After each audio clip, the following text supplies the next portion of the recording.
Welcome to the Crucible!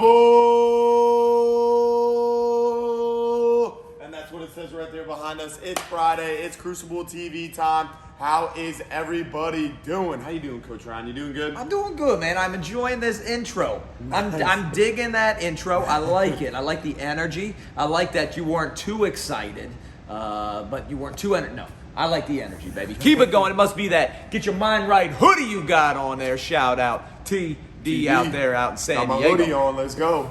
So what are we talking about today? You know, I'll be honest. I've been hearing you say some bad words lately, Coach. I've been hearing you say some bad words lately. I don't know if you just a little bit of a sailor mouth these days, guys. A little bit of a sailor mouth, saying some bad things, Bad words, some some bad foul words. language. But you know what? We're gonna dive in and talk about that because I think there's some bad words out there that aren't really all that bad. Now, what do you mean by bad words? I'm gonna Coach? tell Are we you. talking about I'm gonna curse tell you. words, No, the potty bad mouth? words. What are we talking here? I'm about to tell him. Coach. Okay, I think there's a lot of words out there that people are saying that have gotten a bad rap, and there's some bad words now, right? People say the word, and they're like, "Oh my gosh, I can't believe you said that." Don't come at me like that. That's a new 4-letter word or whatever it is, right? They say that, right? Like burpee. No. That's a real bad word. I can't even say that word. Angela, what's happening? I see you hopping on. But we're going to talk about some of these bad words. And you know what, though? I want you saying some of these bad words a little bit more. I want you to have a little bit of a potty mouth. And you're like, Ryan, what are you talking about? I thought you guys were like a Christian business. We are, right? And we're going to talk about that. We're going to talk about these bad words. The first bad word, it starts with an A. The first bad word starts with an A. It's the new A word that everybody gets all upset about. They get all upset and they don't want to have anything to do with. Oh, man. Accountability. I said it. Hey. Oh, my gosh. Hey, I said it. I said the A word today. Not the A word. Accountability. See, I think that's a word that has gotten a bad rap. So many people want to run away from it. They shy away from it. Yeah, Coach Keg knew accountability. He piped in. He said it again. He knew it. He knew it. He knew before I even said it. That's my boy, Coach Keg. He knows. That accountability word, right? We all want to run away. We all want to run away from being accountable, whether it's our homework. You know, I don't want to be, the teacher's just mean, right? The teacher's just mean. They don't get it. Or my coach, they're getting on me. I was only 5 minutes late. What's the big deal? I don't understand. I was only 5 minutes late. Why did they make me run? Why did they not let me practice? Why did they make a big deal about it, right? Whatever it is. I've got a big goal or a dream. And, well, the test, they didn't talk about that on the test, right? They never talked about that. I mean, I know it was in the book, but I didn't read the book. She didn't talk about it in class. Like, how can she test on it? Unbelievable. Dude, do you have a certain thing where it's like, man, like accountability? Oh, I said it. Oh my gosh, I'm sorry, guys. You know, when you get it thrown at you, you're like, yeah, I know I should do this, and you actually ask people to hold you. I'm gonna say it again. Accountable to it.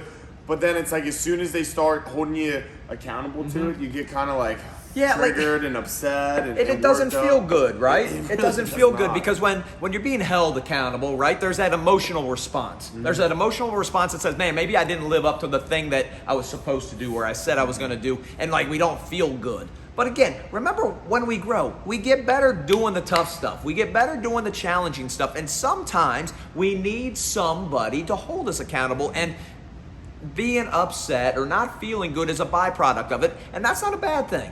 That's not a bad thing. It doesn't feel good, but it's not necessarily a bad thing. And I think we as a society have run away from things that don't feel good, right? We've run away. If it doesn't feel good, if it doesn't make us happy, avoid it, right? That's what we're told. So therefore, accountability, well, I don't have to be accountable for my actions. It's somebody else's fault. It's the weather's fault. It's my teacher's fault. It's my coach's fault. It's not my fault I didn't make the team. It's not my fault this. It's not my fault that. Well, because when we have to own it, we talk about ownership and accountability. When we have to own it, we have to realize, well, dang, it's this guy's fault. It's this gal's fault. And that doesn't always feel good.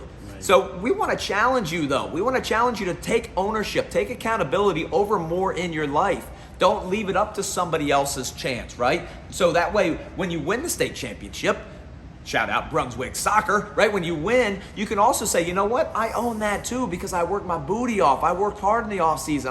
I scored the game-winning goal. I can be accountable to that as well, right? So the first bad word we want you saying more and just owning more is that A word, that dreaded A word, the accountability word.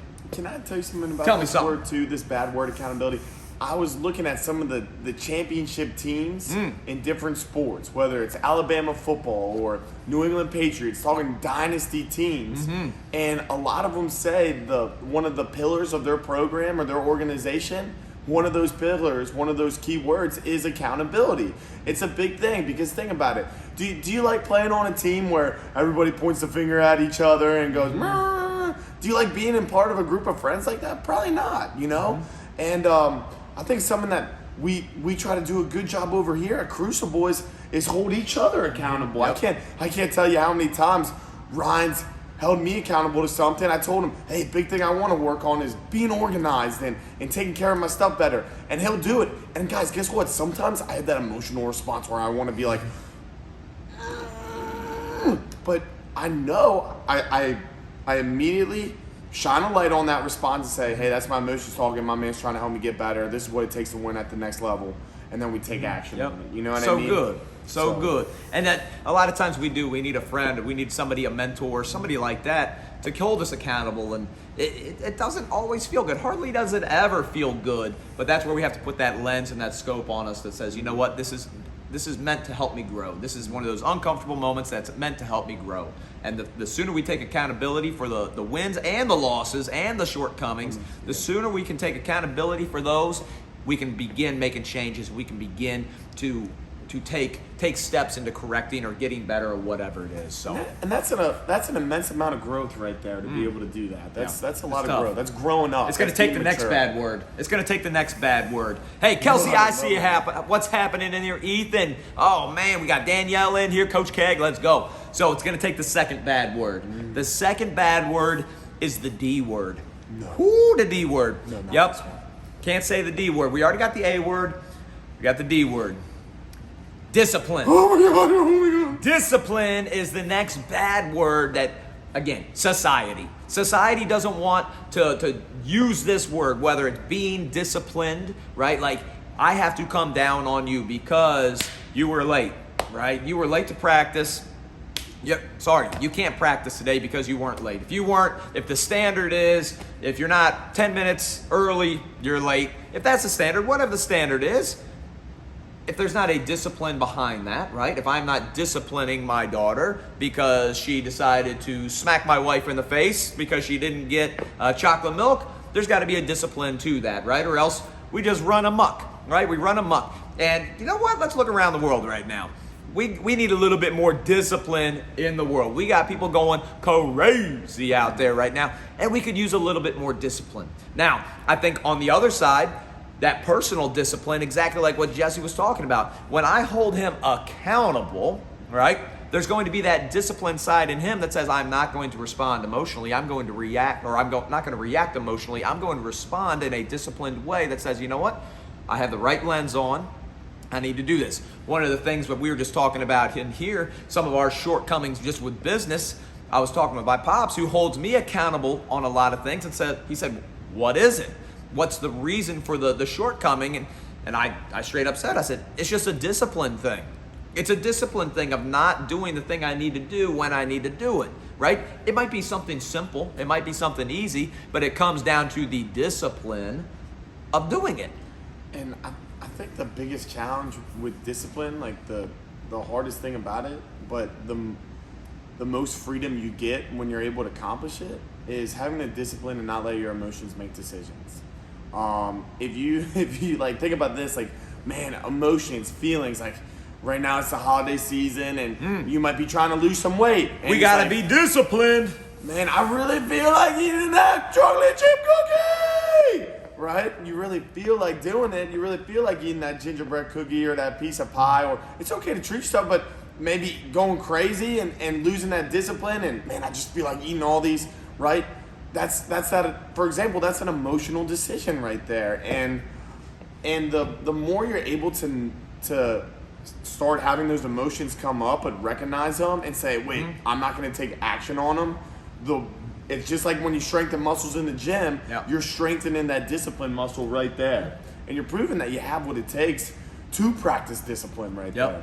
And that's for anything. If you want to be a better husband or wife, if you want to be a better father or mother, if you want to be in better shape, if you want to eat better, if you want to make more money, if you want to give more, whatever it is, there's going to be that emotional side, but we're going to have to make sure that we are executing discipline to make those things happen. Growth is going to take discipline, because a lot of times growth doesn't always feel good. Hardly does it ever just feel really good, right? A lot of times there's a struggle involved. There's emotion involved. There's that fear involved. And we got to stay disciplined to doing the right things, even when we don't feel like doing the right thing. So accountability and discipline. What's Kelsey saying? Gingerbread lattes or peppermint mocha lattes? Hard to say no to them. Oh, had to say no to them yesterday. Amen to that. That's some discipline right there. I don't know if I could have done that. I don't know. Yeah. So here we go. We're getting into the last bad word. The last bad word that we think you need to be saying more. I know, call me crazy, but you know what? This is the F word. Oh, we're saying the F word. We need to say the F word a little bit more. What's that F word? Forgiveness. Forgiveness. Now, you might be thinking like, Ryan, like forgiveness? Yeah, I think we see too often right now, and this is just my opinion, I think we see too often people on opposite sides, right, not willing to come together and talk, right? And we're trenched in on one side, trenched in on the other, and we never forgive them for that, right? We never forgive them for having a differing opinion than us, whether it's, whatever's going on in the world, right? We never forgive them, like we make it this big thing, and we feel like, I can't ever talk to them. I can't forgive them for having that opinion. But you know what? The person I think we need to execute forgiveness the most with is yourself. Oh my goodness. Right? I want us executing this F word with ourselves. Forgiveness with yourself. Because, let's be honest, we all know the worst things we have all ever done. We're the ones that know it. We know the times we came up short. We know the times we should have said things or did things or didn't do things or whatever it is. We know all of our own worst moments. And there's nothing better that we like to do when we want to beat ourselves up than go through that Rolodex of all of those bad moments, right? It almost grips you. And you never truly forgive yourself for those things, right? And when the devil wants to break you down, he's going to bring up all those. Anybody ever had those nights where you're just staring at the ceiling and you got that movie playing in your head of all your worst moments? That is not the way to live your life. That is not going to help you become the person that you want to be. That is not going to help you become the person you're designed to be by just replaying those bad moments, right? What we got to do, we got to learn, and we got to forgive ourselves. Kelsey, I'm going to get to your question in just a second.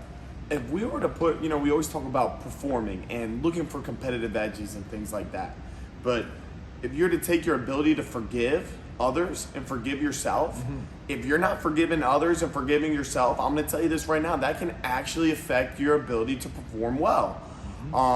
Right? If you're always resenting that one guy for not putting you in the game when you wanted to be in the game or whatnot, when it is your turn to actually get in the game again, and that's where your mindset's at, do you think you're going to perform well? And well, nothing is a failure unless you choose it to be, okay? And if you made a mistake and you messed up, guys, I can't tell you how many times I've done something dumb, right? But and sometimes I'll see something on TV that reminds me of something that I did that's dumb, and it'll grip me, and I'll be thinking about when I did that dumb thing. I'm like, oh my gosh, and then but the worst thing you can do is beat yourself up over it because you're staying stuck. You're staying stuck, right? And if you learn from it and you grow from it, and you can learn how to forgive yourself from it, you can actually use that mistake you made that you're beating yourself up over right now to help make somebody else's lives better. Because I bet you there's some people that have made the same mistakes that you've had too. Yeah. one of the best things I've heard about forgiveness is choosing not to forgive. Choosing not to forgive is like drinking rat poison and hoping that it affects the other person. Like, I'm resentful about this guy, so I'm going to drink rat poison and hope that it affects him. Well, guess what? He has no idea that I'm holding on to this thing, right? It's affecting me. It's affecting the way that I look at life. So, Kelsey, to your question, can you forgive and not forget? I think it's smart to, right? Because we need to be able to forgive. We need to be able to move on. But forgetting doesn't improve things, right? We need to learn from our mistakes, grow from it. Right? We need to grow from it. So if we just forget, we never have the opportunity to have that lesson, right? So to Jesse's point, I think we need to be able to grow from those challenges, from those failures, or whatever it is. So yes, let's definitely forgive, but let's learn. I'm not going to say forget. I'm going to say let's forgive and then we learn, right? I think that forgive and forget, it sounds cool, but we need to forgive and learn, because if you have a situation that every single time we run into it, it doesn't turn into a good situation, well, forgetting isn't going to be good in that situation. We need to learn, I maybe need to avoid this situation, right? And forgetting, we can forgive and then not return to that situation. We need to learn from it. So, absolutely. Absolutely okay, Coach Jesse. I sometimes still do dumb stuff. Attaboy, there you go. We still got Kelsey doing some dumb stuff. Don't we all? Don't we all? So there we go. Those are our three. Like I said, he's had a filthy mouth here lately. Bad words. Lots of bad words coming out. 3 bad words that we think have gotten a bad rap in today's society. Willie B, what's happening? Missing you big time, man. Accountability, discipline, and forgiveness. Those are the 3 bad words we see in society right now that people are deeming bad. They're so bad. But we want you saying more. We want you exercising those more. We want you holding on to those things and using them to accelerate you into being that person you were designed to be, because we think that will give you that edge, that competitive edge on the field and in life, in your relationships, whatever is it that you want to do. We think you can execute and exercise these 3 bad words, and it will dramatically improve your life. Hey, but right here, these are just words, right? How are we going to take action on these words right here today, right? I feel like that's a good challenge right here. You know, what's that next step that you're going to take this coming week in terms of your accountability or staying true and practicing that discipline? And maybe it's going out, forgiving yourself for something and forgiving somebody else. You know, let's take action on these bad words today. There we go. All right, guys. So that is it. Crucible TV coming at you with bad words. You never would have thunk it in your life that Crucible will be saying some bad words, but we don't think they're that bad. So, guys, we love you. Have an amazing Thanksgiving next week. We'll still be here hopefully on Friday, unless we're in a turkey coma. But we plan on being here ready to rock. And, guys, we love you. Happy Thanksgiving. We love y'all. Have an amazing day. God bless y'all. We'll see you. See you, Facebook. See you, IG. We love you guys. IG.